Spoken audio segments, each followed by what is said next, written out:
오늘은 잠언 23장 22절부터 보겠습니다.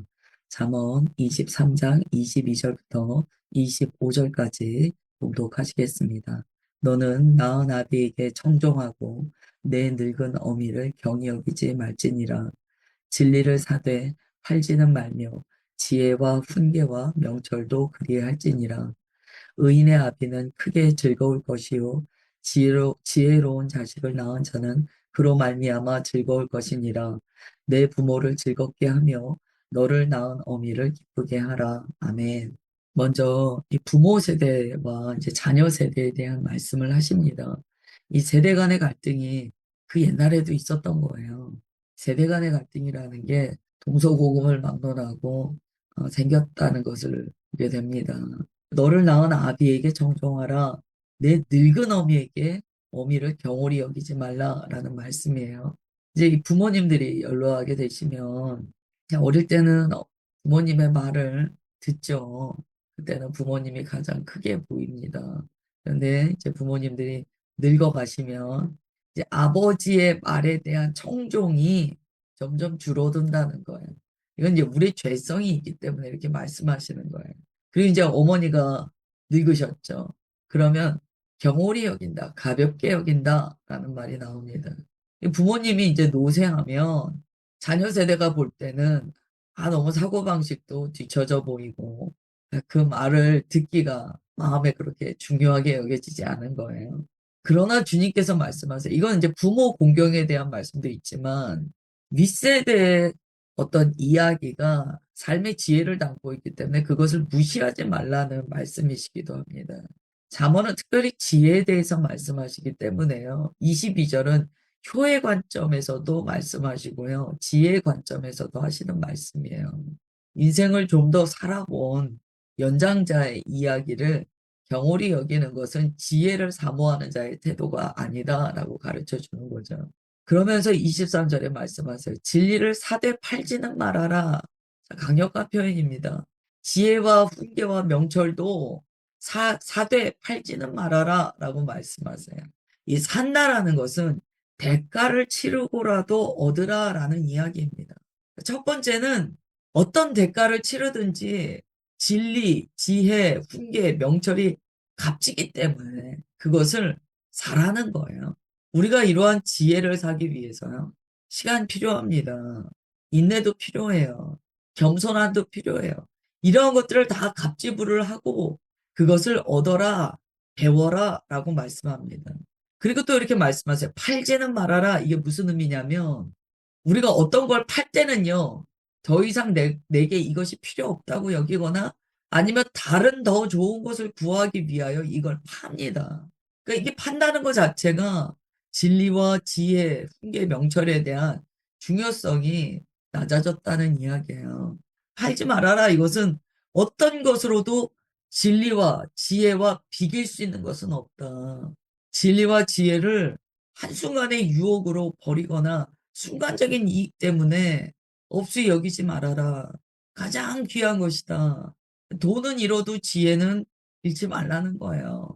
사람의 지식은요, 사라집니다. 사람이 가지고 있는 지식이라는 것은요, 어떤 시대에 따라, 상황에 따라 바뀔 수 있어요. 또한 그것을 뒤엎을 수 있는 또 다른 어떤 지식이 나타날 때 그 이전의 지식이 그냥 사라지는 경우도 많습니다. 그러나 진리는 그렇지 않아요. 진리와 지혜는 하나님께서 우리에게 주시는 거기 때문에요. 시대에 따라 변하거나 그러지 않습니다. 하나님께서 진리를 그 어떠한 대가를 지불해서라도 살아라고 하시는 거예요. 오늘 이 아침에 하루를 시작하기 전에 이렇게 말씀을 얻기 위하여 시간을 내고 또한 나의 어떤 체력도 여기에 헌신하게 됩니다. 이러한 대가 지불을 통하여 진리를 사게 됩니다. 그리고 한날에 무슨 일이 있더라도 그 진리를 팔아서는 안 되는 거예요. 지금 우리가 읽은 23절은 오늘 말씀 중에서 가장 좀 우리가 마음에 새겨야 될 말씀이다 라고 생각이 돼요. 그다음에 24절, 25절에요. 역시 지혜로운 자식이 부모를 얼마나 기쁘게 하는지를 말씀합니다. 어, 당연하죠. 지혜로운 자식을 낳은 자는 즐거울 것이다. 내 부모를 즐겁게 하면 낳은 어미를 기쁘게 하라라고 말씀합니다. 여기에서 부모님을 기쁘게 하는 그 요건이 뭡니까? 지혜예요, 지혜. 지혜. 지혜 있는 자녀는요, 지혜 안에 하나님의 말씀이 다 담겨 있기 때문에 부모를 즐겁게 한다는 거예요. 결국 우리가 주님 안에 지혜를 얻으면 나와 연관된 모든 사람들이 즐거움을 누리게 됩니다. 기쁨을 누리게 돼요. 한 사람이 지혜를 얻을 때 많은 일을 유익하게 합니다. 그래서 우리는 지혜를 얻고 팔지 말아야 돼요. 그다음에 26절부터 28절 보겠습니다. 내 아들아 내 마음을 내게 주며 내 눈으로 내 길을 즐거워할지어다. 대저 음녀는 깊은 구덩이요 이방 여인은 좁은 함정이라. 참으로 그는 강도같이 매복하며 사람들 중에 사악한 자가 많아지게 하느니라 라고 말씀합니다. 여기 보면 이제 음녀가 나와요. 잠언에는 음녀가 자주 등장합니다. 이 음녀는 지혜로운 길을 가지 못하도록 유혹하여 정말 수월에 빠뜨리는 사람으로서 등장합니다. 그래서 꼭 사람이라기보다는 여기에서는 어떤 영적인 어둠을 의미하기도 해요. 너의 마음을 내게 주며 너의 눈으로 나의 길을 즐거워하라 라고 말씀합니다. 이건 이제 아버지가 아들에게 하는 간절한 호소예요. 하나님께서 우리에게 하시는 말씀이에요. 하나님께서 우리에게 간절하게 말씀하세요. 너의 마음을 나에게 줘라. 여러분 예배 드릴 때 우리가 뭐 합니까? 마음을 드리잖아요. 항상 주님께서는 우리의 마음을 원하세요. 몸만 와서 앉아 있는 게 아니고 마음을 주기를 원하세요. 하나님께서 말씀하시는 거예요. 자녀들아, 너의 마음을 내게 다오. 너의 눈으로 나의 길을 즐거워하라. 예수 그리스도 따르는 길을 즐거워하라는 거예요.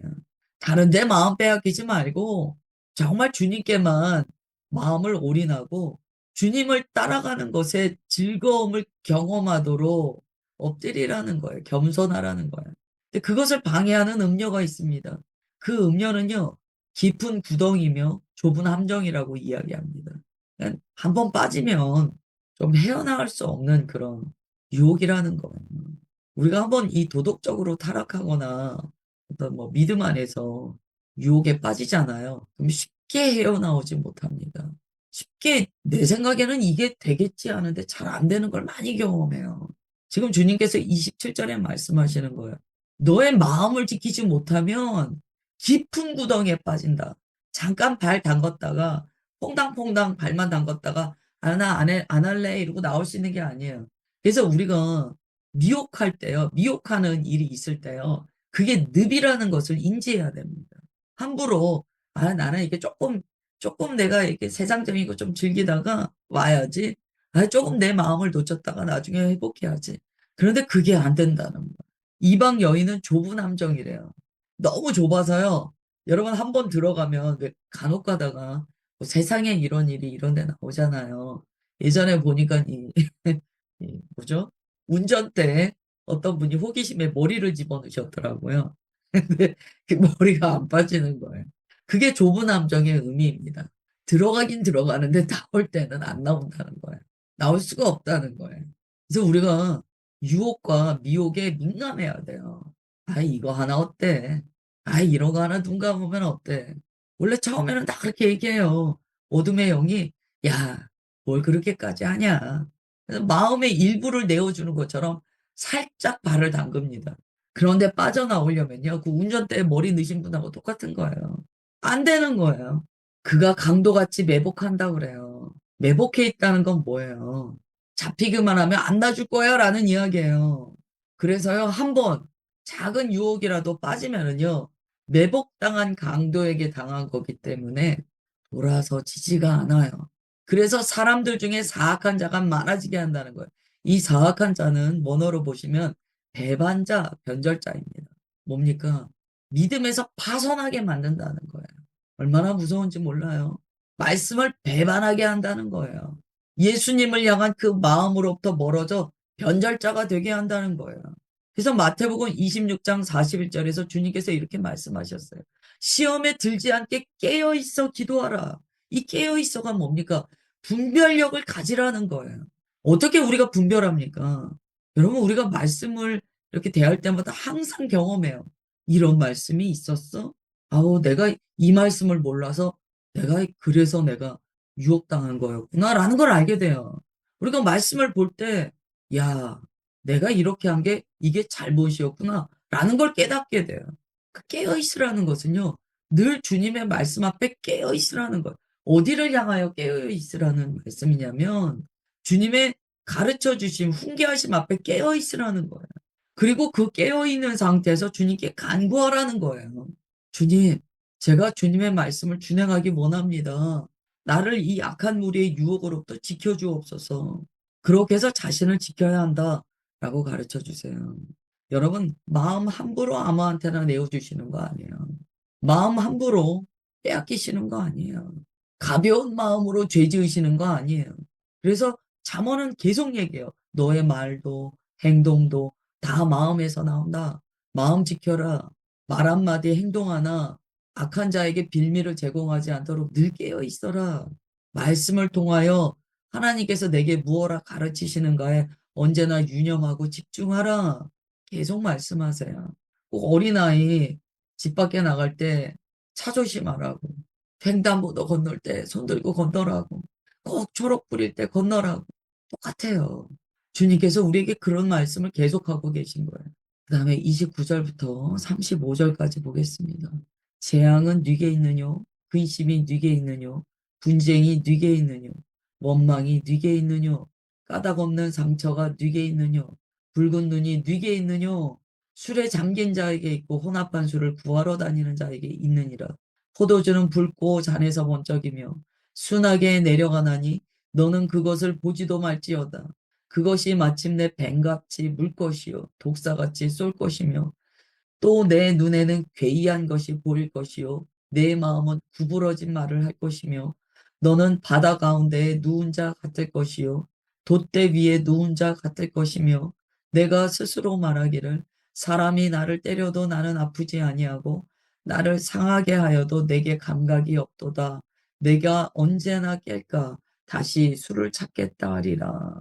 네. 29절부터 25절까지는요. 술 취한 자의 파멸에 대해서 말씀합니다. 앞서 이야기한 그런 죄의 유혹이나 그런 음료의 미혹이요. 술 취하는 것과 똑같기 때문에 비유하시는 거예요. 그래서 술 취하지 말라 성령의 충만함을 받으라라고 말씀하시는 거예요. 우리가 성령에 충만하면은요. 성령에 사로잡힙니다. 그래서 막 성령님과 동행하는 그 삶에요. 기쁨을 느끼고 성령의 말씀에 순종하고 그래요. 술 취하면 똑같아요. 술에 사로잡힙니다. 그래서 그 마음이 술술술해요. 술이 가져다 주는 뭐라 그럴까요? 그 망각, 그 짜릿함을 막 구하러 다녀요. 죄가 그렇다는 거예요. 죄는요, 술 취한 것과 똑같아요. 죄 지은 사람이 나 죄 지었어요 하는 거 보셨습니까? 죄 지은 사람은 술 취했기 때문에요. 똑같아요. 나 술 안 취했어요. 그러면서 계속 더 죄 짓습니다. 이게 음료의 유혹의 특징이라는 거예요. 그냥 한 번쯤 해도 괜찮겠지. 아유, 내가 스트레스 쌓여서 그러는 거야. 자기 합리화를 막 합니다. 이 종교인들은 죄 지을 때 항상 거기다가 종교성을 막 덧입혀요. 이제 버릇이 됐다는 거예요. 아, 그냥 내가 기분 전환하는 거야. 어때? 제가 전에 이런 말씀을 들은 적이 있어요. 음, 이거는 이제 목사님들 모임이었어요. 목사님들 모임인데 안 그러신 분이 더 많습니다. 그러나 그냥 제가 드리는 말씀은 목사님들 모임에 어떤 목사님이 가셨는데 그때 술을 드셨다는 거예요. 그런데 그 목사님들이 그 술을 드시면서 뭐라 그랬냐면 성찬할 때 성찬할 때도 포도주 먹잖아. 괜찮아. 그리고 먹더라는 거예요. 사람이 자기 마음을요, 합리화시키기 시작하면 못 빠져나갑니다. 그게 늪이에요. 유혹의 특징은요, 합리화에 있어요. 그러니까 머리를 넣는데 못 빼는 거예요. 그게 음료가 유혹하는 특징이에요. 이 종교인들의 죄는요, 심각해요. 하나님의 이름을 거기다가 넣어서 아주 교묘하게 합리화합니다. 주님께서 말씀하시는 거예요. 재난과 근심이 누구에게 있느냐? 그렇게 늪에 빠진 자들에게 있다. 분쟁과 원망이 누구에게 있느냐? 그 늪에 빠진 자로 말미암아 있다. 까닭 없는 상처가 누구에게 있느냐? 그렇게 유혹에 넘어간 자들에게 있다. 여러분, 유혹은요, 시작만 봐서는 안 돼요. 겉에 문이 화려하다고 다 그 문 열고 들어가시면 안 돼요. 그 중심과 끝을 봐야 됩니다. 그 끝을 봐야 돼요. 여러분, 유혹은요, 재난만 가져오지 않아요. 유혹은 한 가지 문제만 가져오지 않아요. 처음에는, 그냥 마음에 스트레스 풀려고 들어갔어요. 그런데 들어가 보니까 스트레스가 처음에는 풀리는 듯 하더니 거기에 줄줄이 나오는 게 재난, 근심, 분쟁, 원망, 상처, 붉은 눈 다 따라오더라는 거야. 이 붉은 눈은 뭡니까? 정말 속된 말로 이 예전에 썩은 동태눈이라고 하잖아요. 시력을 잃는다는 거예요. 지각이 다 사라져 버린다는 거예요. 이 얼마나 무서운지 몰라요. 이 31절을부터 보시면은요. 포도주는 붉고 잔에서 번쩍이며 순하게 내려간다라고 그래요. 죄를 처음 지을 때요. 죄 지으니까 너무 무서워. 이러고 죄 지는 사람은 없어요. 몰래 먹은 떡이 맛있다고요. 죄는요. 내 마음에 무언가 쾌감을 느끼게 하는 짜릿함이 있습니다. 그걸 순하게 내려간다라고 이야기해요. 그런데 32절에 어떻게 된다고 말합니까? 뱀한테 물릴 거라는 거예요. 그래, 그렇게 죄 지으면 처음에는 짜릿하지? 뱀한테 물릴 거야. 유혹은 달콤하지만 그 끝은 죽음이야. 잠깐 네가 위안받고자 했지. 결국 평생의 상처로 이어질 거야. 뱀과 이 독사는요, 성경에서 사탄을 상징합니다. 우리가 지은 죄의 그 배후에 사탄이 있다는 걸 보라는 거예요. 사탄이 물었다는 거예요. 여러분, 이렇게 뱀한테 물리면 이제 어떤 현상이 일어납니까? 눈에 괴이한 것이 보이고 구부러진 말을 한다는 거예요. 죄 지은 자들은요, 항상 궤변을 만들어냅니다. 궤변. 궤변을 만들어내요. 왜냐하면 자기의 죄를 합리화해야 되기 때문이에요. 이런 많은 사람들이 이 궤변에 넘어갑니다. 조심해야 돼요. 궤변을 늘어놓는 자는 그 궤변에 중심에 뭐가 있는지를 우리가 봐야 돼요. 모든 이단도 이러한 궤변으로부터 나옵니다. 성경을요, 이상하게 풀어요. 그래서 주님께서 말씀하세요. 궤변하는 자들과 성경을 논하지 말라고 말씀하세요. 궤변하는 자들은요, 상당히 이미 사탄에게, 이 뱀에게 물린 자예요. 여기 보면 괴이한 것이 보이고 구부러진 말을 하게 된다고 하잖아요. 우리가 죄 지었어도 조금 정신 차리고 있을 때는요, 잘못했다고 인정합니다. 이 사람은 살 길이 있어요. 그런데 자기 눈에 죄를 지었는데 괴이한 것이 보이고 궤변을 늘어놓아요. 이 사람은 뱀한테 꽉 물린 사람이에요. 그래서 34절에 이렇게까지 말씀하세요. 바다 가운데 누운 자 같다는 거예요. 흔들흔들. 제정신 아니라는 거예요. 돛대 위에 누운 자 같다는 거예요.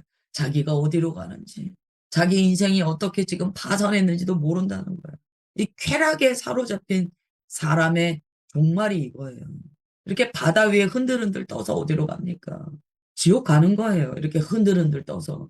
그런데 가장 비극적인 말씀이 적혀 있어요. 35절. 다시 술을 찾겠다 하리라. 중독됐다는 거예요. 사람들이 나를 때려도 아프지 않다. 여러분, 이게 얼마나 무서운 말씀인지 아세요? 사람이요, 죄짓고 궤변하고, 이거는 뭐 세상 보시면 알아요. 죄짓고 궤변하고 합리화하고 막 이러잖아요. 그러면 사람이요, 양심이 딱 문제가 와요. 그래서 누가 뭐라고 이야기해도 괜찮아. 이렇게 이야기합니다. 괜찮아. 나 아무리 나한테 그런 얘기해도 안 받을 거야. 그게 사람이 나를 때려도 아프지 않다예요. 마음껏 마음껏 욕해봐. 마음껏 내 흉을 봐. 괜찮아. 나 그냥 이대로 갈 거야. 나 오름에 빠져버려요. 이거는 뭐 사회 전반적으로 다 나타납니다. 요즘에 어떤 뭐 사회적으로 무리를 일으켰다. 보세요. 여기에서 우리가 뭘 판가름하게 되냐면 사람이 나를 때려도 아프지 않다로 가시는 경우는요. 끝까지 가신 분이에요. 제가 잘못했습니다. 나오는 사람은 그래도 죄 지은 초기예요. 이걸 분별하셔야 돼요. 그래서 주님께서 이 말씀으로 궤변하는 자들과 그냥 성경 논하지 말라고 그래서 말씀하시는 거예요. 그건 그냥 주님께 맡겨야 돼요. 주님께서 내 자녀들아 뱀과 독사에게 물리지 않도록 조심해라. 그냥 앞에서 번드르르 하다고 그냥 너의 마음을 좀 시원케 해주는 것 같다고 아무거나 덥석 물지 말아라. 지혜를 사라. 하나님의 명철을 사라. 말씀에 유념해라. 대가를 지불하고 말씀에 헌신해라. 그리고 그걸 아무렇지도 않게 만홀히 여겨 절대 파는 일이 없어야 한다. 오늘 아버지께서 우리에게 말씀하시는 거예요. 밖에 나가면 자동차 다니고, 밖에 나가면 나쁜 사람들 많으니까 누가 따라오라고 해도 절대 따라가지 말아라. 찻길 건널 때 조심해라. 혹시 밑에 돌불이 있는지 잘 보고 다녀라. 친구들과 수다 떤다고 무슨 일이 있는지 못 보고 그냥 지나치지 말아라. 항상 내가 이야기한 걸 마음에 생각하면서 걸어 다녀라. 그 말씀이에요. 아버지세요, 아버지. 오늘 여기까지 보겠습니다. 기도하겠습니다. 하나님, 오늘도 우리의 아버지 되시는 주님의 우리를 근신하게 하시는 말씀을 주셔서 감사드립니다. 우리가 연약한 자들이고 너무나 부족하고 무지해서 주님께서 우리에게 주시는 말씀이 없으면 우리는 지혜도 명철도 총명함도 얻을 수 없나이다. 오늘 주님께서 말씀하여 주신 대로 참으로 언제나 세상 가운데 근신하여 깨어 세상의 유혹에 빠지지 않도록 주님께 기도드리는 인생 되겠습니다. 하나님, 오늘 함께 예배드린 주의 자녀들 주님의 지혜로 충만케 하시고 모든 삶의 현장에서 어둠의 영이 하는 일을 분별하게 하여 주옵소서. 주님, 그렇게 우리를 이끌어 주심을 감사드리오며 사랑하는 주 예수 그리스도의 이름으로 기도드리옵나이다. 아멘.